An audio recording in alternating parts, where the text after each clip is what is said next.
मोदी जी की माँ को गाली दिया है, इसीलिए उन लोगों ने एफिगी जलाया है। सवाल मेरा वही है, कब गाली दिया, कहाँ गाली दिया, कैसे गाली दिया, कौन सी गाली दी उनको? आप कुर्सी पे बैठे हैं, संभाल कर बैठिए, जनता से पंगा ना लीजिए। कल को ऐसा ना हो कि जागे जनता, डूबे आपकी कुर्सी। ये आने वाला है नौबत। बेटी बचाओ बेटी पढ़ाओ, कहाँ बेटी बच रही है आज? बेटी कहाँ बचाई जा रही है? बचा के या तो फिर किसी खजाने की तरह छुपा के रखा गया है क्या?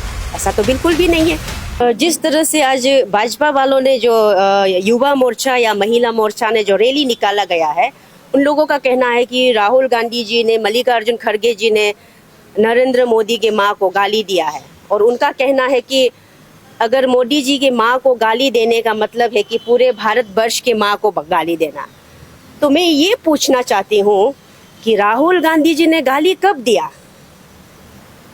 मल्लिकार्जुन खड़गे जी ने गाली कहाँ दिया और क्या गाली दिया? मैंने तो इतना मीडिया सर्च किया, पूरा वीडियो देखा, लेकिन मुझे तो वहाँ कुछ दिखा नहीं है कि राहुल गांधी जी ने मोदी जी के माँ को गाली दिया है।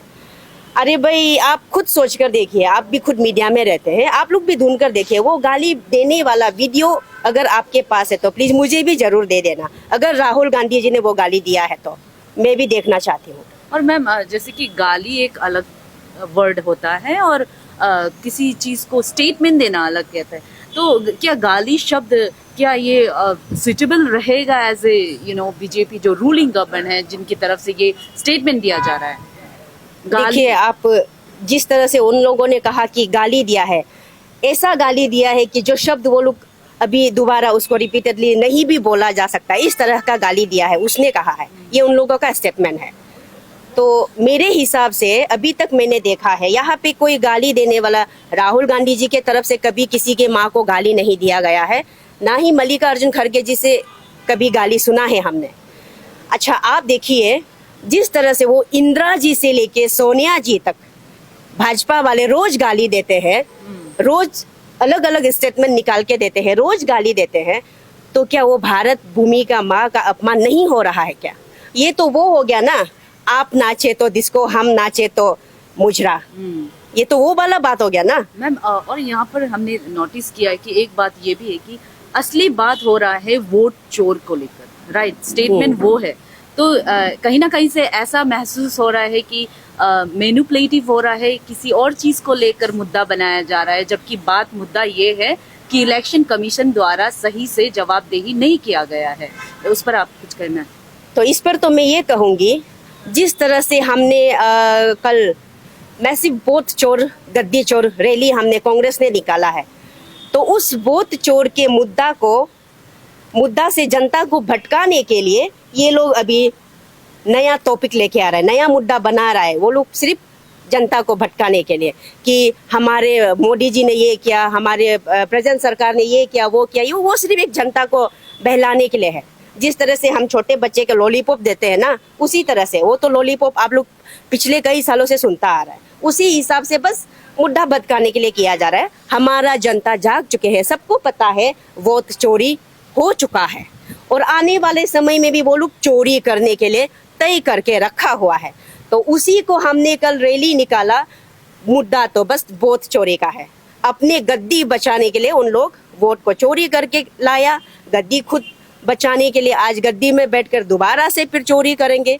उसी चोरी को हमने रोकने की कोशिश की, और जबकि हमने ये सवाल इलेक्शन कमीशन ऑफ इंडिया से पूछा है, राहुल गांधी जी ने, कांग्रेस पार्टी ने ये सवाल हमने इलेक्शन कमीशन से पूछा है, तो उस इलेक्शन कमीशन को जवाब देने दीजिए ना। अगर वो जवाब नहीं दे रहे तो भाजपा वाले जवाब दे रहे, इसका मतलब हम क्या समझे? या फिर उसने चोरी की है तभी तो वो जवाब दे रहे, या तो फिर वो अपना चोरी एक्सेप्ट कर रहे इसलिए वो चुपचाप बैठे हैं, तो हम क्या समझे? आप ही बताई दीजिए। भाजपा वाले खुद बताएंगे कि उन्होंने अगर वोट चोरी नहीं की है तो इलेक्शन कमीशन को इतना बचाव क्यों कर रहा है। अगर आपने वोट चोरी नहीं किए तो आप भी कहिए इलेक्शन कमीशन से कि सही दिखाइए, जवाब देने के लिए बोलिए। और अभी थोड़ा देर पहले हमने उसका स्टेटमेंट सुना, देखा हमने वीडियो पे, उसने कहा कि इलेक्शन कमीशन संविधान के अंदर काम करता है। चलिए फिर हम भी मानते हैं इलेक्शन कमीशन अपना इंडिपेंडेंट बॉडी है, संविधान के अंदर काम करता है, तो उसको अपना संविधान के अंदर काम जो कर उसको करने दीजिए ना। जवाबदेही तो इलेक्शन कमीशन का बनता है, तो फिर भाजपा वालों का पाँव क्यों लड़खड़ा रहा है, उसका गर्दन क्यों झुक रहा है, वो सर क्यों झुका रहा है? इलेक्शन कमीशन को जवाब देने दीजिए। आप क्यों पीछे पड़े हैं इलेक्शन कमीशन के? अगर हमने सही चीज को, सही मुद्दा को उठाकर अगर हमने जनता के आगे लाया है, तो भाजपा वाले क्यों घबरा रहा है? ये चीज तो सही नहीं है ना। अगर आप भी देखिए, आप भी सुनिए, सब जनता जाग गए हैं, सबको पता है कि ये इलेक्शन कमीशन को अपना हिसाब से करने नहीं दे रहा है। इलेक्शन कमीशन को जवाब देने से मंत्री रोक रहे हैं, भाजपा वाले रोक रहे हैं, क्योंकि उसको अपना गद्दी बचाना है। बात तो यही है। मैम, जो ईवीएम की जो बात है, उसका जो क्रेडिबिलिटी है, उस पर कांग्रेस द्वारा डाउट किया जा रहा है। उसको लेकर भी बहुत लोगों ने कहा है कि ईवीएम का जो विश्वसनीय तरीके से उसे विश्वास नहीं कर सकते हैं। उस पर क्या कहेंगे मैम? उसमें आप देखिए, ईवीएम के जब इलेक्शन के बाद जब आता है, तो ईवीएम का हर किसी इलेक्शन के बाद एक ना एक वीडियो रिलीज जरूर होता है। एक वीडियो वायरल भी हो जाता है कभी कभार। वो अंदर के मशीन के अंदर में कमल का फूल को पहले से फिक्स करके रखा हुआ है, और ऊपर जहाँ फिंगरप्रिंट हमें फिंगर दबाना है, वहाँ पे किसी और हर पार्टी का निशाना ऊपर लगा रखा है, लेकिन अंदर तो कुछ और है ना। हमने तो मशीन खोल के देखा नहीं है कि नहीं? अब हम उसमें अपना हिसाब से हम उंगली दबाएंगे, अपने हिसाब से हम वहाँ वोटिंग मशीन पे अपना हिसाब से उंगली दबाएंगे, लेकिन जाता तो वोट भाजपा को ही है ना। यही तो वोट चोरी है, इसके आगे और क्या सबूत चाहिए? मैम, अगर वोट चोरी की बात करें तो अरुणाचल पर बहुत सारे ऐसे प्रॉक्सी वोट, बहुत तरीके के वोट चोरी हुए हैं। बिल्कुल। तो क्या इस बार जब इलेक्शन होगा, उस चीज को अच्छी तरह से कांग्रेस पार्टी या फिर कोई भी पार्टी अच्छी तरह से उसका मॉनिटर करेंगे, या फिर सर्विलेंस अच्छी तरह से किया जाएगा? क्योंकि जो स्ट्रिक्टनेस करने के बावजूद भी यहाँ पर वोट चोरी तो बहुत सालों से होके आ रहा है, तो उस पर क्या कहना चाहेंगे मैम?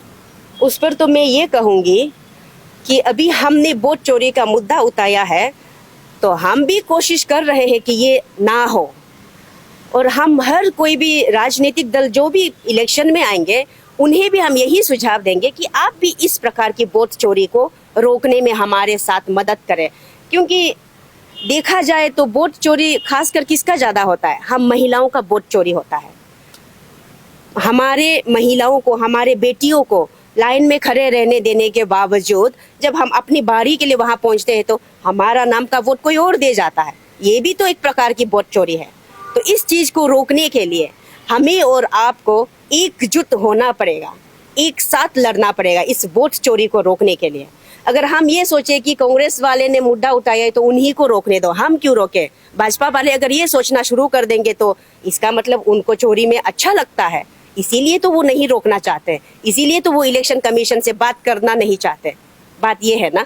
तो इसीलिए मैं ये कहती हूँ, आने वाले समय में भी कोई भी राजनीतिक दल, अगर आप विधानसभा हो, लोकसभा हो या तो पंचायती राज हो, किसी भी जगह पर अगर आप इलेक्शन में आता है तो पक्का उस वोटर लिस्ट को अच्छे से जांच ले, देख लीजिए।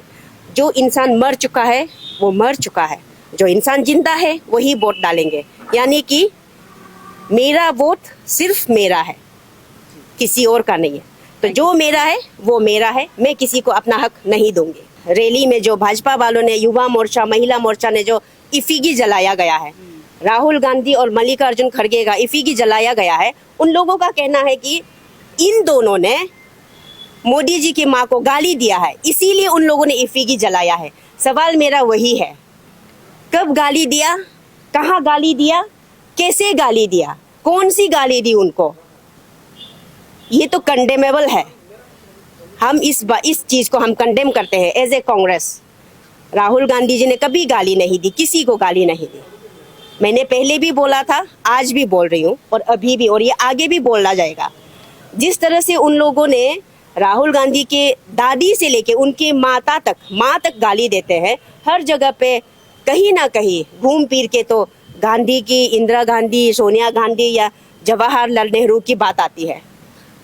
मैं ये सोच रही हूँ कि सरकार शायद भूल गए हैं कि वो सरकार चला रहे हैं। सवाल हमें उनसे करना चाहिए, लेकिन सरकार सवाल विपक्ष से कर रहा है कि आपने काम क्यों नहीं किया? अरे हम विपक्ष में हैं, हम क्या काम करेंगे? आप सही तरीके से काम करो, हम सवाल नहीं पूछेंगे। आप काम नहीं करेंगे, हम सवाल करेंगे। आजकल के ये कलयुग है ना, कलयुग बोलता है हिंदी में, तो आजकल के ज़माने में हम अपने बच्चे को भी पढ़ने के लिए अपने हिसाब से चुनने का मौका देता है। आप कुर्सी पे बैठे हैं, संभाल कर बैठिए, जनता से पंगा ना लीजिए। कल को ऐसा ना हो कि जागे जनता डूबे आपकी कुर्सी, ये आने वाला है नौबत। इसलिए जो कुर्सी पे बैठे हैं जरा संभाल के बैठिए, जनता से बच के बैठिए। आपको कुर्सी पे बिठाने वाला भी हम आम जनता ही है। यही बात मैं भाजपा वालों से कहना चाहूँगी। कुर्सी बचानी है तो जनता को सुरक्षित रखिए। और एक बात मैं जोड़ना चाहूँगी, पहले उसने कहा था, वो स्पोक्स पर्सन, आपका भाजपा के स्पोक्स पर्सन ने कहा था कि भाजपा वालों का एक ये है, यहाँ में पूरे भारत में और खासकर अरुणाचल प्रदेश में नारी बेटियों को बहुत ही ऊंचा दर्जा दिया जाता है। मैं ये सवाल करना चाहती हूँ, अरुणाचल प्रदेश में पूरे भारत में नारी को आपने सच में बहुत ऊंचा दर्जा दिया गया है, वो आपका मान्यता है, बहुत ऊंची मान्यता पे रखा गया है। लेकिन आज तक अरुणाचल प्रदेश में भाजपा सरकार ने महिलाओं के लिए ऐसा कौन सा काम किया जिसे हमें मान्यता मिला हो? बेटी के लिए ऐसा कौन सा प्रोजेक्ट बनाया जिसे बेटियों को मान्यता मिला हो? आज तक तो ऐसा कुछ किया नहीं है। फिर भी कहते हैं कि महिलाओं का मान्यता सबसे ऊंचे दर्जे पर है। कहाँ पर है? मुझे तो समझ में नहीं आ रहा, और मुझे बिल्कुल दिख भी नहीं रहा कि भाजपा वालों ने महिलाओं के लिए ये किया हो, बेटियों के लिए ये किया हो। मुझे तो कुछ नज़र नहीं आ रहा। मान्यता कहाँ है? सरकार कहाँ सुरक्षित रख रहा है बेटी को? जहाँ तक 11 साल से यही आ रहा है, बेटी बचाओ बेटी पढ़ाओ। कहाँ बेटी बच रही है आज? बेटी कहाँ बचाई जा रही है? बचा के या तो फिर किसी खजाने की तरह छुपा के रखा गया है क्या? ऐसा तो बिल्कुल भी नहीं है। बेटियों की मान्यता सिर्फ जुबान से नहीं होता है, करके दिखाना होता है। सरकार पे बैठे, कुर्सी पे बैठे आप बेटियों को मान्यता देना है तो मान्यता बढ़ाने के लिए काम भी करना चाहिए। मैं यही कहना चाहूँगी।